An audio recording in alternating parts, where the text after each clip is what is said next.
အမဒီနေ့ပြောပြပေးမှာတော့ Canva မှာ element တွေကိုဘယ်လိုအသုံးပြုလို့ရတယ်ဆိုတဲ့အကြောင်းကိုပြောပြပေးမှာဖြစ်ပါတယ်။ပထမဆုံးအလေကအပေါင်းလေးကိုနှိပ်လိုက်ပါ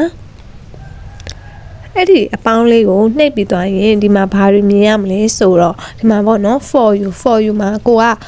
custom design တွေကိုပဲဆွဲမလား custom ဆွဲလို့ရတဲ့ site တွေရှိတယ်ပေါ့နော်ဒီမှာဗာလဲဆိုတော့ create new မှာဆိုရင်အများကြီးပဲပေါ့နော်ဒီမှာအမဆွဲပြတာတယ်လို့ကိုကြိုက်တဲ့ Instagram pro တို့ your story တို့ကြိုက်တာလေးတွေယူသုံးလို့ရတယ်ဟုတ်ဒီ social media မှာဆိုလဲဒီ social media design နဲ့ပတ်သက်တဲ့ site လေးတွေအများကြီးရှိတယ်ပေါ့နော်အိမ်မှာကိုစိတ်ကြိုက်ယူသုံးလို့ရပါတယ်Facebook တက်ဆိုရင်လည်းဒီမှာကိုကြိုက်တဲ့ရာ site လေးတွေကိုယူပြီးတော့ design ဆွဲလို့ရတယ်ပေါ့နော်ဒီမှာဆိုရင်အမက Facebook post ဆိုတဲ့ဟာလေးကိုအမကြီးနှိပ်လိုက်ပါမယ်အဲ့ဒါဆိုရင်ဒီမှာ canvas လေးတစ်ခုပေါ်လာပြီပေါ့နော်အဲ့ဒါလေးကိုထောင်းလိုက်မယ်ဆိုရင်အမတို့ကဘာပေါ်လာမလဲဆိုတော့ဒီ back page မှာ design ဆိုပြီးရှိတယ်အဲ့ဒါကလည်း template လေးတွေရွေးလို့ရတယ်နောက်တစ်ခါကျတော့မကြိုက်ဘူးအမတို့ကကျတော့ကိုတိုင်းပေါ့နော် design လေးတွေဖန်တီးချင်တယ်ကိုတိုင်းဒီ canvas ကိုဖန်တီးချင်တယ်ဆိုရင်အမတို့ for you ဆိုတဲ့စီကိုသွားပါfor you မှာအမားတို့စိတ်ကြိုက် custom site တွေဖန်တီးလို့ရတဲ့နေရာလေးရှိတယ်။အဲ့မှာဆိုရင်အမားကကြတော့ width ကိုဘယ်လောက်ထည့်မယ်ဆိုတော့1200ထည့်လိုက်မယ် height ကိုလည်း1200ထည့်မယ်။အဲ့မှာဆိုအမားတို့ရွေးလို့ရသေးတယ်ပေါ့နော်။ pixel ဒါအင်္ဂလားရေးလို့ရတယ်အမကတော့ pixel လို့ပဲထားလိုက်ပါမယ် unit မှာ pixel လို့ပဲထားလိုက်မယ်အဲ့ဒါပြီးရင် create new design လေးကိုနှိပ်လိုက်ပါမယ်အဲဆိုရင်အမတို့ကကို custom site တွေကိုဖန်တီးလို့ရပါပြီဖြစ်ပါတယ်အဲ့ဒီမှာအမတို့ design မှာဆိုရင်ကိုစိတ်ကြိုက် template လေးတွေရွေးလို့ရတယ်ပေါ့နော်ဒီမှာ template တွေအများကြီးရှိတယ်template တွေအများကြီးရှိတဲ့ထဲမှာကိုကြိုက်နှစ်သက်ရtemplate တွေရွေးလို့ရတယ်ဒီဘက်ပေးမှာဆိုရင် style လေးတွေရှိတယ်ပေါ့နော်မှာ template လေးတွေကအများကြီးပဲ template လှလှလေးတွေအများကြီးပဲပေါ့နော်ဥပမာကိုကဘာရှာချင်လဲဆိုကိုဒီ set ပါမှာပေါ့နော်ရှာချင်တဲ့ဟာလေးလဲရှာလိုက်လို့ရတယ်အမဆိုရင်ဒီမှာဘာနဲ့ရှာလိုက်လဲဆို marketing ဆိုပြီးတော့ရှာလိုက်တယ်ပေါ့နော်marketing မရှာဘူး digital marketing လို့ရှာလိုက်မယ် digital marketing လို့ရှာလိုက်ရင်ဒီ digital marketing နဲ့ပတ်သက်တဲ့ template တွေအကုန်လုံးကဒီမှာကျလာတယ်ပေါ့နော်ဒီမှာဆိုရင်ဒီ digital marketing နဲ့ပတ်သက်တဲ့ template လှလှလေးတွေကအများကြီးရှိတယ်ပေါ့နော်အဲ့ဒီမှာကိုကြိုက်နှစ်သက်ရာ template ကိုယူပြီးတော့သုံးလို့ရတယ်ပေါ့နော်ဒီမှာဆိုရင်အမတို့က pro version မဟုတ်တဲ့ဟာတွေဆိုရင်free သုံးလို့ရတယ်အဲ့ဒါကြောင့်ကိုစိတ်ကြိုက်ကိုကြိုက်တဲ့ design ကိုရွေးပြီးတော့သုံးလို့ရတယ်ပေါ့နော်design လှလှလေးတွေအများကြီးရှိတဲ့အတွက်ကိုကြိုက်နှစ်သက်တဲ့ design ကိုရွေးပြီးတော့သုံးလို့ရတယ်ပေါ့နော်အဲ့ဒီမှာအမကတော့ဒီအပေါ်ဆုံးမှာရှိတဲ့ design တွေကိုပဲသုံးလိုက်ပါမယ်ဒီ design မှာဆိုရင်ပေါ့နော်Canva ဆိုလဲ watermark လေးတွေပါနေတယ်ဘာလို့လဲဆိုတော့အဲ့ဒီပုံတွေကကြတော့ဒီ pro version ဖြစ်မှပဲဒီပုံတွေကိုယူသုံးလို့ရမှာပေါ့နော်အခုက pro version မဟုတ်တဲ့အတွက်အဲ့လို Canva ဆိုတဲ့ watermark လေးတွေပါနေတာဖြစ်ပါတယ်အဲ့ဒီ watermark လေးတွေမလို့ချင်ဘူးဆိုတော့အဲ့ဒီပုံမယူနဲ့ပေါ့နော်နောက်တစ်ခုကကြတော့နောက်စာမျက်နှာတစ်မျက်နှာကိုသွားချင်တယ်ဘယ်လိုသွားရမလဲဆိုပြီးတော့မသိရင်ဒီသူ့ရဲ့ဘေးနားလေးကိုပဲ slide ဆွဲလိုက်ရုံပဲပေါ့နော် slide ဆွဲလိုက်တာနဲ့နောက်ထပ် canvas တစ်ခုကိုရမှာပဲဖြစ်ပါတယ်နောက်တစ်ခုကကြတော့ဒီ element မှာပေါ့နော် element မှာ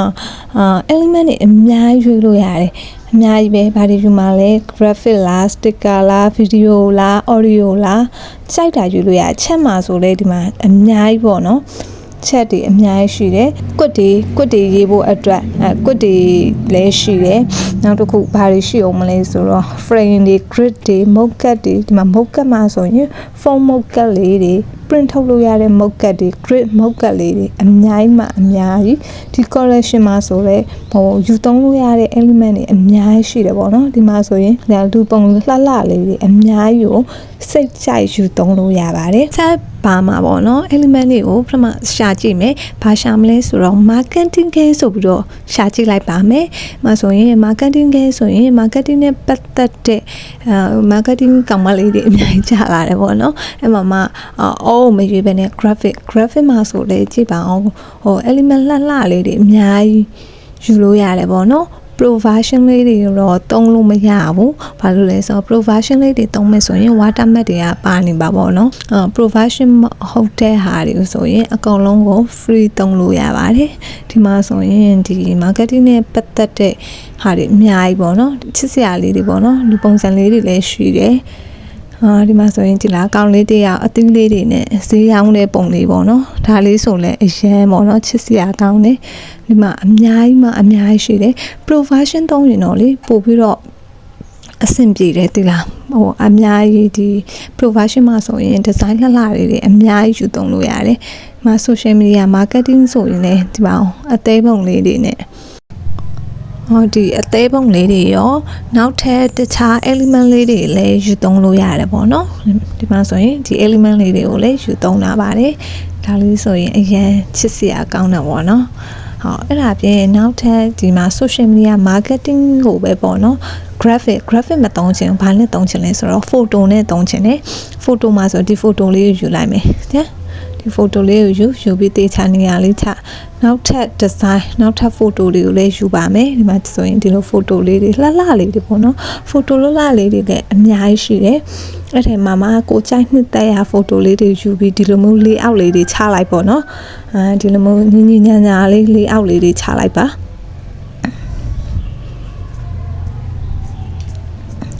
နောက်ထပ်ဘာလဲဆိုတော့ photo အပြင် video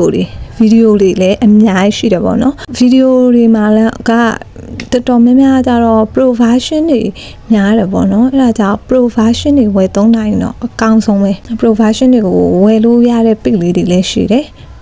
အဲ့ဒီမှာမေးကြည့်ပေါ့နော် pro version အတွက်ဆိုရင်တော့ဒီမှာဆိုရင် video လေးတွေနောက်ထပ် slide တစ်ခုယူလိုက်ပါမယ် video ထည့်ဖို့အတွက်ပေါ့နော်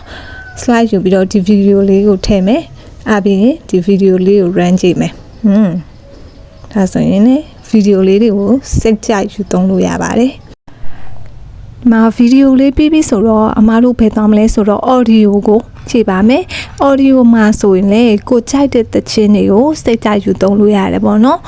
ဒီမှာဆိုရင် extra science alone ဆိုပြီးတော့အဲ့ audio လေးကိုအမားကြတော့ယူသုံးမှာပေါ့နော်ယူသုံးမယ်ဆိုတော့ခဏလောက်စောက်ပေးပါသူအဝိုင်းလေးလဲနေပေါ့နော်အဝိုင်းပြည့်သွားတာနဲ့အမားတို့ကအေးစုံလေးကိုအမားတို့ထဲမှာယူသုံးလို့ရပြီပေါ့နော်ဒီမှာဆိုရင်ဒီမှာတချင်းလေးကိုယူသုံးလို့ရတယ်ဒါပေမဲ့ဒီမှာကျတော့အတန်မပါနေဘူးပေါ့နော်အမ record လုပ်တာအတန်မပါဘူးဖြစ်သွားတယ်အဲ့လိုမျိုး audio တွေကိုဆိုနေအမတို့ကယူသုံးလို့ရတာပေါ့နော်နောက်တစ်ခုကကြတော့ mock-up design တွေပါ mock-up design မှာဆိုရင်လည်းအများကြီးရှိတယ်ပေါ့နော် phone mock-up တွေယူမလားဒီတိုင်းရိုး mock-up လေးတွေပေါ့နော် mock-up လေးတွေကိုလည်းအမားတို့ကစိတ်ကြိုက်ယူသုံးလို့ရပါတယ်ဒီမှာဆိုရင်အမဒီဖုန်းမုတ်ကတ်လေးကိုယူသုံးလိုက်တယ်ပေါ့နော်ဖုန်းမုတ်ကတ်လေးကိုနှိပ်လိုက်ပါနှိပ်ပြီးတော့နှိပ်လိုက်ရင်သူကဒီထဲရောက်လာမှာပေါ့နော် canvas ထဲရောက်လာမယ်ဒီထဲမှာအမတို့ဘာတွေလုပ်လို့ရလဲဆိုတော့ဒီပုံတွေထည့်လို့ရတယ်ပေါ့နော်ပုံတွေထည့်လို့ရတယ်နောက်တစ်ခုအမားကကြတော့အဲ့တွေကိုပုံထည့်ချင်တာဖြစ်တဲ့အတွက် photo မှာပုံလေးတစ်ပုံယူလိုက်တယ်ယူပြီးတော့အဲ့ဒီမုတ်ကတ်တွေကိုဒီတိုင်းဆွဲထည့်လိုက်ပါဆွဲထည့်လိုက်တာနဲ့ဒီမုတ်ကတ်ထဲမှာပေါ့နော်အဲ့ဒီပုံလေးကပေါ်လာပါမယ်ဒီလိုမျိုးပုံလေးပေါ်လာပါပြီကိုကမုတ်ကတ်ကိုသေးနေတယ်ထင်ရင်နည်းနည်းဘေးထောက်လေးကနေပြီးတော့ပေါ့နော်နည်းနည်းဆွဲချဲ့လိုက်လို့ရပါတယ်အမဒီဗီဒီယိုထဲမှာဆွဲချဲ့တဲ့နေလေးလည်းပြထားတယ်ပေါ့နော်နောက်တစ်ခုကကြတော့အမတို့ဘာသွားမလဲဆိုတော့ shade ကိုသွားပါမယ်ဒီမှာဆို shade ကိုရှာလို့မတွေ့ဘူးပေါ့နော်အဲ့ဒါကြောင့်အမကဒီ search bar မှာ shade ဆိုပြီးတော့ရိုက်ရှာမယ်ဒီမှာ shade လေးရလာပါပြီ shade မှာဆိုလဲလေသူကကြတော့အများကြီးရှိတယ်ပေါ့နော်ဒီ shade တွေကိုကိုကြိုက်တယ်လို့ကိုလိုချင်တယ်လို့ယူသုံးလို့ရတယ်အမကကြတော့ဒီ shade လေးကိုအမယူသုံးလာတယ်ပေါ့နော်ဒီမှာ shadeနောက်ထပ် shade တွေအများကြီးလဲကိုစိတ်ကြိုက်ယူသုံးလို့ရတယ်ဒါဆိုရင် cycle shade လေးပေါ့နော် cycle shade လေးတို့လည်းယူသုံးလို့ရတယ်အဲ့ဒီ shade တွေကကြတော့အမတို့ဘာလုပ်လို့ရလဲဆိုတော့အရောင်တွေကိုလည်းပြောင်းလို့ရတယ် stock တွေထပ်ထည့်ချင်လားကိုထည့်ချင်တဲ့ stock တွေထည့်လို့လည်းရတယ်ပေါ့နော်ဒီမှာဆိုရင်ဒါကကြတော့ cloud ပုံစံလေးပေါ့နော်အဲ့လို shade တွေအများကြီးကိုစိတ်ကြိုက်ယူသုံးလို့ရပါတယ်အမားတို့ဒီမှာ shade တွေသိပါပြီဆိုတော့ frame အကြောင်းသွားပါမယ် frame မှာဆိုရင်လည်းဒီမှာ frame ပေါ့နော်ရှာလိုက်ပေါ့နော် frame ဒီမှာဆိုလည်းအများကြီးရှိတယ်ပေါ့နော်အဲ့မှာအမားကဘာ frame ကိုအရင်ကြည့်မလဲဆိုတော့ basic shade တွေကိုအရင်ကြည့်ပါမယ်ဒီ basic shade တွေမှာလည်းကိုကြိုက်နှစ်သက်ရ shape တွေကိုယူသုံးလို့ရတယ်ပေါ့နော်နောက်ထပ်တစ်ခုအားကြတော့ဒီ basic shape ပေးတာနဲ့အမားတို့ဖယ်သွားမယ်ဆိုတော့ frame and photo ဆိုတဲ့စီကိုသွားမှာပေါ့နော်ဒီ frame and photo မှာဆိုရင်လည်းအများကြီးရှိတယ်ပေါ့နော်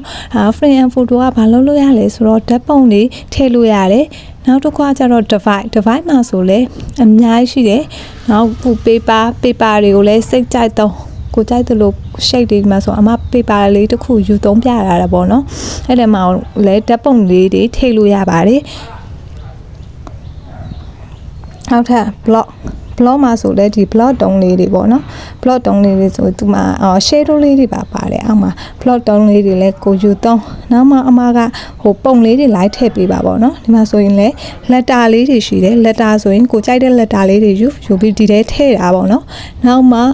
ကိုပုံလေးတွေလိုက်ထည့်ကိုကြိုက်နှစ်သက်တဲ့ပုံတွေအဲ့ဒီ letter ထဲမှာလိုက်ထည့်လေရတယ်နောက်တစ်ခုဘာတွေရှိလဲ number လည်းရှိတယ်ဒီမှာ trendy ဖြစ်နေတဲ့ design တွေဆိုလည်းအများကြီးရှိတယ်ပေါ့နော်နောက်တစ်ခုကကြတော့အမဘာရှာမလဲဆိုတော့အဲ့ဒီ blog လေးတွေထဲမှာအမပုံတွေထည့်ချင်တယ်ပုံတွေထည့်ချင်တဲ့အတွက်အမကနေချားဆိုပြီးတော့ရိုက်ရှာလိုက်ပါမယ်နေချားမှာဆိုရင်သူကကြတော့ graphic တွေလည်းရှိတယ်ပေါ့နော်အမ graphic မယူဘူးဘာယူမလဲဆိုတော့ဒီ photo တွေကကိုကြိုက်တဲ့ပုံလေးတွေယူပါမယ်ယူပြီးတော့အမအေးဒီ frame တွေကိုအမထည့်လိုက်မှာပေါ့နော်နောက်ထပ်ရှာပါမယ်ကြိုက်တဲ့ပုံလေးတွေကိုယူပြီးတော့ဒီ frame လေးကိုလက်ထည့်ပေးပါ